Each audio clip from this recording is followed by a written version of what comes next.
Decode में हमारी कोशिश होती है कि हम आपको हर प्रकार की जानकारी दें, साहित्य के बारे में भी बताएं, भाषा के बारे में भी बताएं।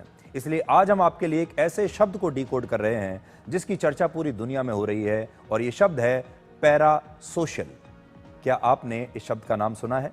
ये वर्ड ऑफ द ईयर है और यह शब्द है पैरा सोशल, जो आपके स्क्रीन पर है।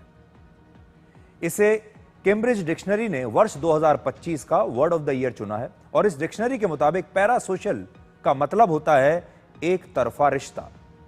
इसमें आप ऐसे व्यक्ति से प्यार करने लगते हैं जिससे आप कभी मिले ही नहीं। आपसे भी मैं पूछता हूं, क्या आपने कभी किसी ऐसे व्यक्ति से प्यार किया है जिससे आप कभी मिले ही नहीं हैं, जिसके बारे में आप जानते तो हैं, उसे आपने देखा होगा कहीं, लेकिन आप उससे कभी मिले नहीं हैं और आप उससे प्यार करने लगते हैं। आप सोचने लगते हैं कि वो आपके परिवार का हिस्सा है, आप सोचने लगते हैं कि वो आपकी जिंदगी का हिस्सा बन चुका है। और इसमें व्यक्ति किसी सेलिब्रिटी, किसी इन्फ्लुएंसर, किसी काल्पनिक चरित्र, काल्पनिक पात्र या फिर यहां तक कि एआई चैटबॉट से एक गहरा रिश्ता महसूस करने लगता है। लेकिन जिस सेलिब्रिटी के साथ उसका रिश्ता होता है, उस सेलिब्रिटी को इसके बारे में कोई जानकारी नहीं होती। आपको याद होगा वर्ष 2016 में शाहरुख खान की एक फिल्म आई थी जिसका नाम था फैन। उसकी कहानी भी कुछ इसी तरह की थी, जिसमें एक लड़का शाहरुख खान का बहुत बड़ा फैन बन जाता है। शाहरुख खान उसमें एक फिल्म स्टार हैं बहुत बड़े, और वो शाहरुख खान की ही नकल करने लगता है। और फिर बाद में ये फिल्म आगे आगे बढ़ती है और लगभग इसकी कहानी ऐसी ही है। 1970 के दशक में सुपरस्टार राजेश खन्ना के बारे में कहा जाता था कि महिलाएं उनकी दीवानी थी और महिलाएं उनकी तस्वीर से भी शादी कर लेती थी। अलग अलग जगह जो अखबारों में रिपोर्ट छपती थी, उनके अनुसार जब राजेश खन्ना और डिंपल कपाड़िया की शादी हुई, तब राजेश खन्ना की बहुत सारी महिला फैंस ने आत्महत्या करने की कोशिश की। वो इतनी निराश हो गई राजेश खन्ना की इस शादी को देखकर, क्योंकि वो अपनी कल्पना में, अपनी दुनिया में राजेश खन्ना के साथ रह रही थी। वो अपने आप को राजेश खन्ना की पत्नी या गर्लफ्रेंड ही मानती थी। ये जो वर्ड है पैरा सोशल, इसे वर्ड ऑफ द ईयर चुने जाने पर कैम्ब्रिज डिक्शनरी ने कहा है कि यह शब्द वर्ष 2025 की सोच, संस्कृति और भावनाओं को पूरी तरह से दर्शाता है।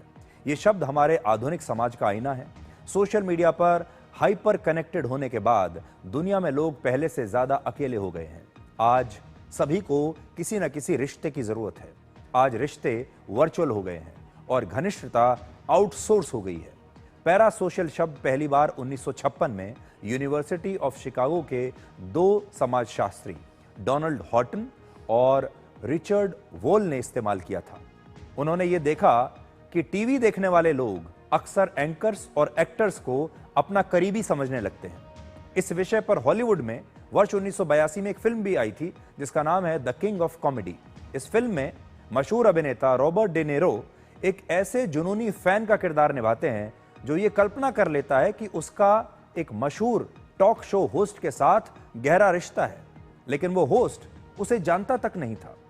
आज सोशल मीडिया और एआई के दौर में एक तरफा रिश्ते का चलन कई गुना बढ़ गया है। अब लोग चैटबॉट के साथ इमोशनल बॉन्ड्स बना रहे हैं। हाल ही में जापान में एक लड़की ने अपने एआई पार्टनर से शादी कर ली। किसी से एक तरफा रिश्ता रखना गलत नहीं है, लेकिन ऐसे रिश्ते में किसी भी तरह की उम्मीद रखना सबसे बड़ी भूल है। इसलिए आपको ऐसे रिश्ते संभल कर बनाने चाहिए, और इसीलिए मैं फिर से आपसे कहूंगा कि एक बार जाइए, डिक्शनरी खोलिए या इंटरनेट खोलिए और पैरा सोशल के बारे में पढ़िए।